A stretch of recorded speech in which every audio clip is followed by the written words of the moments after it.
Hey everybody, welcome back. If you're new, my name is Chris. I have not done a haul video in about 7 months or even longer. I think it's been longer than that. Haul videos aren't my favorite. I like to kind of slide the new perfumes I get in the different videos I release over the year.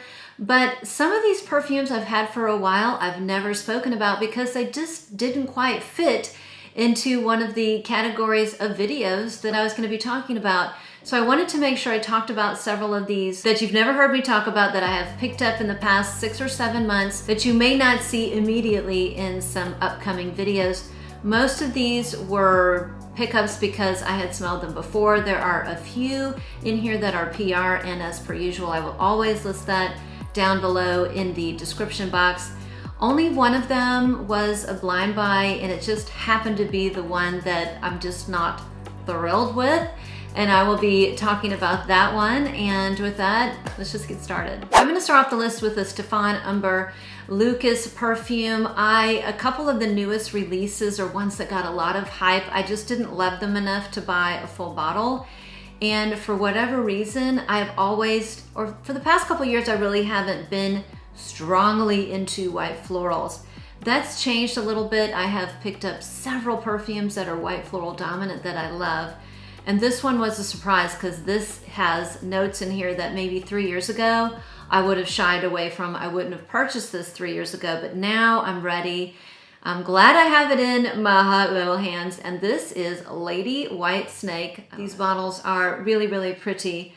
So this one is basically white flowers and leather with a little bit of amber. Gosh, when I smell this, it's just so, there's something about it that is quite intoxicating to me. It smells so nice. Immediately what you're going to get in this is white flowers. This is a, like I said, white flower leather perfume. Tuberose, orange blossom, maybe a little bit of jasmine. And the orange, I know there's orange blossom because I get the slightest touch of a like tobacco ash or a non-smoked cigarette subtle thing that I get in some orange blossom perfumes. It's not my favorite. I don't love it when orange blossom takes on that characteristic, but it's not super heavy. It's only slightly noticeable. And what also you're going to detect really right away is leather. But the leather accord in here I think is a white leather, and it really does read white leather. It's this clean, non-heavy, light, almost bleached leather. There's something very clean about this leather. Matches these white flowers. And it's very heady and very intoxicating when you first spray it. And it has the slightest touch of an amber note. So it is sweet. There's a sweetness in here. It's not a vanillic sweetness. It's an ambery sweetness. And I think the amber in here is definitely needed. It would be too bitter, too green, too soapy, in my opinion, without it. So with the added amber note, you're going to attract people like me who can shy away from some animalic, strong, heady, green, overly soapy white flowers. It's a beautiful white floral, white leather, amber perfume. It comes off with a bang.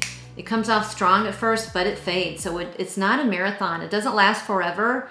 It does kind of fade. So it fades around like hour 4 or 5. It becomes kind of quiet. This to me, this is like a CEO who was a music exec, who's very trendy, female, trendy music exec who doesn't want to smell like the next person. Always on point with hair, makeup, style. I'm going to start off with this with Lady White Snake. The next two perfumes I'm going to talk about are from a fragrance house that has been getting a ton of hype, particularly Bianco Latte and Bora Bora. However, I have two beauties in my hand right here that are, I like even more. Well, I love Bianco Latte, but these two perfumes right here are very underhyped. They are amazing. And for the right person, they are fabulous pickups and they fly under the radar. The first one I'm going to talk about is Celeste. And the way I found these, I did the discovery set. I'm planning on doing a Giardini di Toscana, like a buying guide or a house overview. And I'll be doing that in the next month or two because I want to talk about, there are so many good ones in there that nobody talks about. The first one I want to talk about is Celeste. And this is one that totally shocked me. I brought the little discovery set with me on vacation And like in my downtime, I was, you know, sniffing and testing these. And after the opening, I fell in love with this one. So this is Celeste. The opening is a little bit harsh. It's just not super smooth. There is a raspberry lime opening, maybe with ambroxan, and it's the slightest bit scratchy. It's just not super smooth. So I happen to be someone who loves lime and raspberry, and if I wasn't planning on doing a house overview, I probably would have tossed this perfume aside and not gone back to it. But when I'm planning on doing a house overview, I actually do full wears, multiple days. Who wants to know about the opening? Who wants to know about just the opening alone or first impressions? Well, I certainly don't. So I let this go through that opening that was a little bit jolty, and the dry down in this, as it starts to dry down, this is a beautiful, magical perfume. What I get in this perfume, after that lime, after the raspberry fades a little bit, I get a beautiful violet. So I happen to grow violets, and violets can smell like lots of different things. They typically smell sweet. They add a sweetness and they add a powdery touch. This has a candied violet note in here that is a little bit powdery, and it's almost like it's swimming in this vanillic cream, like swimming around in sweet cream. It's sweet and creamy and milky, but it's still powdery at the same time, and it's not overly candied. Like, I can think of one perfume on the top of my head that's just straight up violet candies. I did not like that one. This one has a beautiful creaminess to it, a vanillic sweetness, a milkiness to it, and it maintains its powderiness. That's kind of hard to do, be creamy, milky, and powdery at the same time. This one does that. It's a very cozy, powdery, sweet, floral gourmand. And when I wore this around, we did a VRBO, when I wore this, I got major compliments from my family, and we let our kids bring friends. Friends of kids were like, "Ooh, you smell really good." So Celeste is a great one from the House of Giordani di Toscana, one that blew me away that nobody's talking about, and it's not gonna be for everybody. And this blew me away because I had sprayed them on all the blotters, and I put the blotters on my desk in my room on vacation. And for days, literally the whole week I was there on vacation, everything else died down. I still smelled this one, and it was Bianco Oro. So like I said, this is not going to be for everyone. This is very much a unisex perfume. And if you love peppery perfumes, this is for you. Like peppery, woody perfumes with a patchouli and an amber. Oh my gosh, this one is gorgeous, and it really kind of snuck up on me. The opening is gonna like wake up your senses. This has lots of pepper, so I'm sure it's black pepper, pink pepper. It's bam in your face.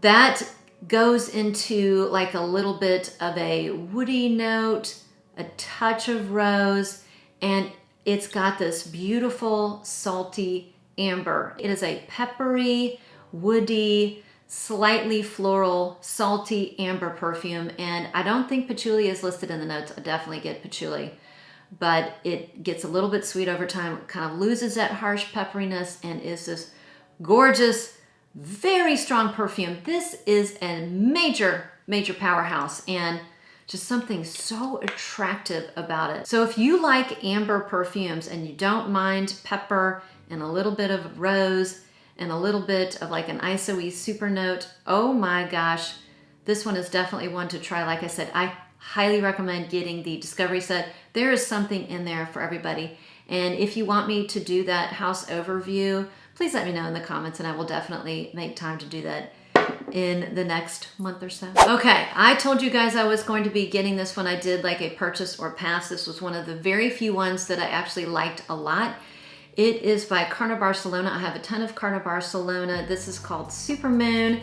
And in the fall and winter, I do love to wear my very heavy perfumes. I love incense, I love amber, I love woody perfumes, I love spicy, vanilla gourmands. I love all those heavy perfumes, but I do like to take a break from that type of a profile in the colder months, and I like to go with something a little bit more lighter. What I tend to pull for when I'm ready to take a break is something fruity, something nice and very fruity.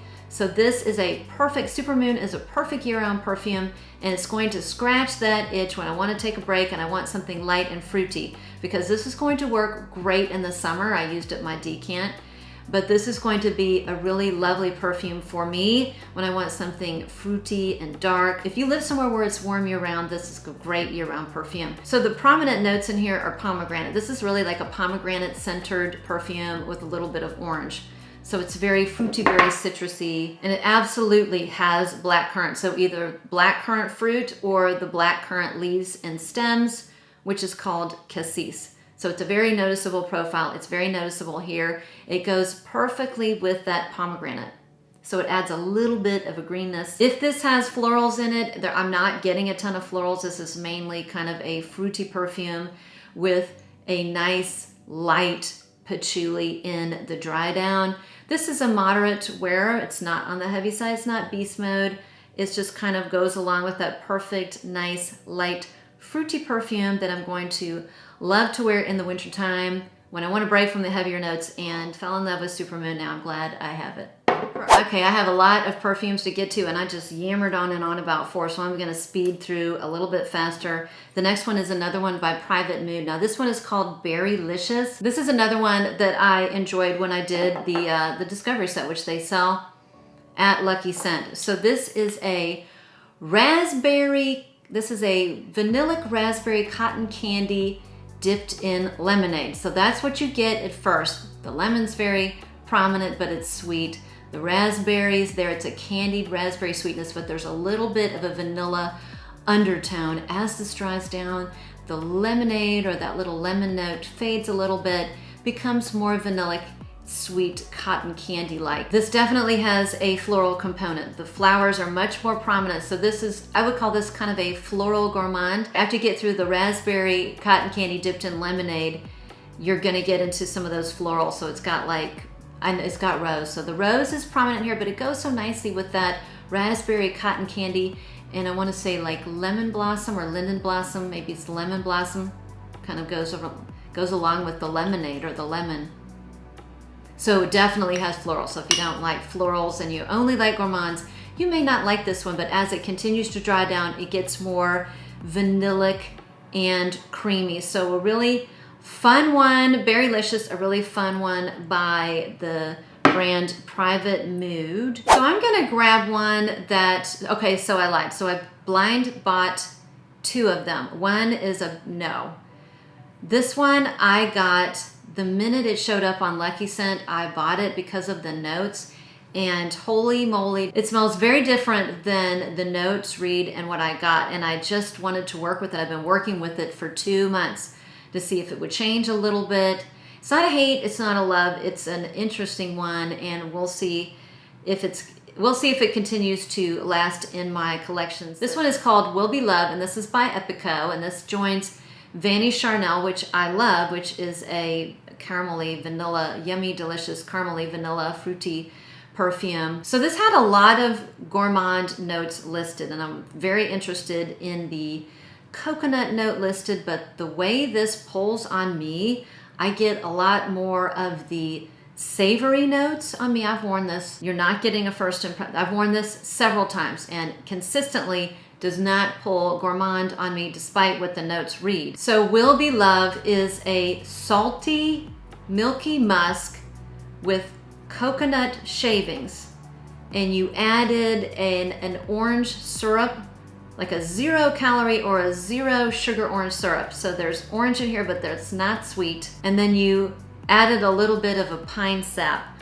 There is definitely a green resin in here, and I was just couldn't figure out, why am I smelling something like an evergreeny resin in here? I couldn't figure it out. And then I did a fine-tooth combing of the notes and realized that elemi is in here. Boy, does that pull very strongly on me. I get a lot of that elemi. So it is a green resin. It's a resin that has a greenness, a freshness to it. It's very salty. There must be ambergris in here because I get a salty musk. This is not a sweet perfume at all. It's not sweet. It's not creamy. It's not fruity. It's almost savory and the slightest touch salty. And this one wears very, very lightly. So Will Be Love was a shock.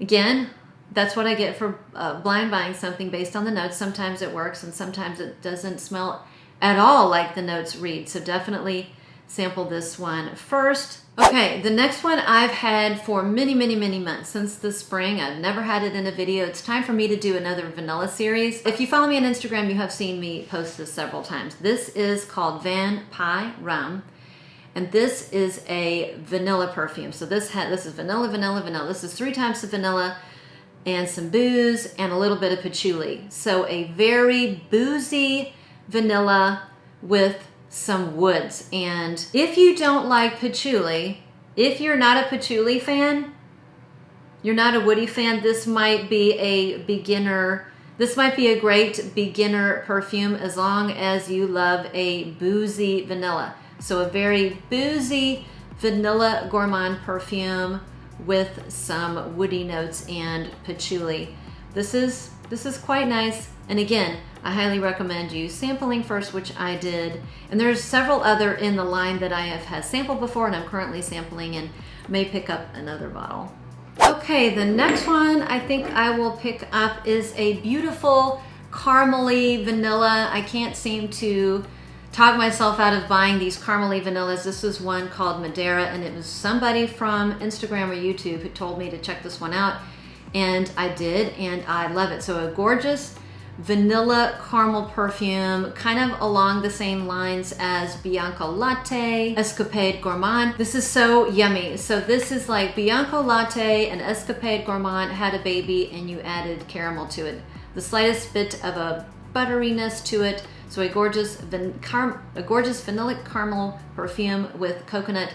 Fantastic lasting power. I mean, it's not as strong as Bianco Latte.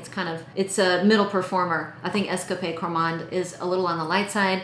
Bianco Latte is a beast. This one is right there in the middle. All right, the next one I think I will choose is one that I went back and forth and back and forth and back and forth. I just didn't know if I was gonna purchase the full bottle. I enjoyed this perfume. It is a vanilla perfume, but it's super original and unique. And I think that's why I finally purchased it in the end, because it's not your run-of-the-mill vanilla perfume. It is by Zoologist, and this is the cute little Harvest Mouse. This is a very different take on vanilla. It is, now I know there's all sorts of notes. I want to say there's beer and chamomile and maybe hops and hay and all sorts of notes. I definitely get a green herbalness, something green, something herbal in the opening. Yes, it does not come off as an overt vanilla at first. Very green, very herbal. It does not smell like bread. It doesn't smell like beer. It's just it's very green, very herbal, a little bit clean, but not soapy. And as this dries down, I get more of this bready, yeasty vanilla with a very light chamomile in the background. So it gets less herbal, gets less green, it gets more warm, more sweet in the dry downs. This warm, slightly green, woody vanilla that's quite lovely, and it is a moderate performer. So if you want a really unique take on a vanilla perfume that doesn't smell like anything I own, I can't think of anything similar, Harvest Mouse is a very cute and unique one. Now we're gonna go with the one that I just did not work out for me. And I bought it almost immediately when it came out because I'm obsessed with the notes of bread and rice and perfume, particularly bread. I'm always looking for that perfect bready perfume that's not too perfumey, and I haven't found it yet. Nobody has done it yet. They make these perfumes, they advertise these perfumes as bread, and then they turn out to be too perfumey. That happened with that perfume called Brioche. I just about killed myself getting a sample. I almost blind bought it, and it would have been a huge mistake. It was a perfume. Didn't smell like bread. Didn't smell like brioche at all. So this one is Fior di Pane, and this one was a big disappointment. I'm just gonna cut to the chase and tell you that this smells like in between a tortilla and a French loaf, and you dip that in a thinned out Johnson's baby shampoo, and that's it. I mean, that's literally all I need to say about it. Now, in its defense, it is Fior di Pane, which is flour of bread. So I should have known based on the name that this wasn't going to be a straight up like a gourmandy bread perfume. It has florals in here, and the florals are what is giving me that soapy, shampooey, perfumey quality. I would have loved it had that been really toned down. So do not buy this if you're looking for a bread perfume. It might be perfect for somebody who doesn't want anything too just bready and they want kind of something in the middle, like a florally bread perfume. Definitely give it a try. It's not for me. I will not be wearing it. It's going to go bye-bye. All right, 3 to go. The next one is by Myth, and this is called Mellow Musk. I got several of their samples and enjoyed many of them. This is a niche perfume house. I love the bottles. They're very substantial, quite pretty, and they're very, very affordable. I want to say like $60, $70 for this. So really good price range. So the reason I bought Mellow Musk is I thought it smelled really good. It is a sweet, creamy vanillic musk with coconut and peach ice cream. That's how it smells to me. It's so good. So the musk in here is not very, this is more of a gourmand to me. The musk is pretty light, and this wears like a second skin. So a sweet gourmandy musk, like Your Skin But Better, but the gourmand version of Your Skin But Better in a musk form. I do get a lot of creaminess. I do get a lot of milkiness, and the milkiness I get is like coconut milk. To be honest, I have no idea what the notes are. I probably should have looked that up, but I'm just telling you how it smells to me. It's not very strong. If you like your beast mode perfumes, don't get this. This does not, it's not strong. Like I said, it's like a second skin. It is very quiet. One of the very few gourmandy musks that are work appropriate because it's very quiet. I like to wear this after my shower, after my bath, bedtime, and again, it's a perfect work scent because it's not very strong. So on my previous video, new releases, I wanted to talk about 2 of the newest Argos releases, and I just felt rushed and I couldn't talk about both of them because my neighbor was chopping down a tree literally like right outside of my window. And so I kind of had to rush through it and I didn't get to show both of them. So I do want to show them now and do a better job. So the 2 newest releases by Argos that I have are right here. So we have The Birth of Venus right here. Look at that beautiful bottle. These bottles are just, again, just works of art. And this one is Love Triumphs War. So I spoke briefly about Birth of Venus. This one out of the 2 is my personal favorite. It is, they share a lot of the same notes, but the way that they wear is very different. This one is a little bit more fruity. It probably pulls a little bit more feminine. There's peach, there's raspberry, there's peach in here. It's not as powdery, it's not as musky, and it dries down into this beautiful woody amber. So a delicious, slightly citrusy opening with gorgeous raspberry and peach, a little bit of floral, so it does have a little bit of rose, maybe some geranium, and it dries into this gorgeous woody amber. Gorgeous, love it. Now, Love Triumphs War, this one right here, to me this leans, actually it's very unisex. All of those of you who have asked me to do a video on powdery fragrances, and in the 3 years I've had a channel, I've never done it. I will do one coming up. For those of you who love a powdery perfume or a powdery rose perfume, here it is right here. So this is a very powdery rose perfume. It has rose and geranium. Geranium to me smells like a rose, like a green rose. So it's got rose and geranium, so you've got that heavy rose and that beautiful powderiness, very powdery. This one is not as fruity as Birth of Venus. So this one's more fruity, this one's more powdery, it's more musky, has less amber in the dry down. And both of these, I believe, have patchouli in the dry down. So 2 beautiful releases from Argos, and if you have followed me, you know that I love the House of Argos, and Triumph of Bacchus and Argos Parfum are some of my favorite perfumes. Love them. So that is it. That is a video of my newest pickups. Actually, there's a couple I left out, and I will include those in some video coming up. This is a big autumn and the winter time are great for those of us who create perfume content because there's so many delicious perfumes to wear during this time of the year. I'd love to hear about your recent pickups, and if you have tried any of these, tell me what you think in the comments below. Thanks for sticking around. Thanks for watching. Thanks to all of you who support me, always leave me a nice little comment, who have subscribed to me, and always give me a like on the video when you watch. That does help my channel, that helps my algorithm, and I appreciate it greatly. And with that, I'll see you on the next one.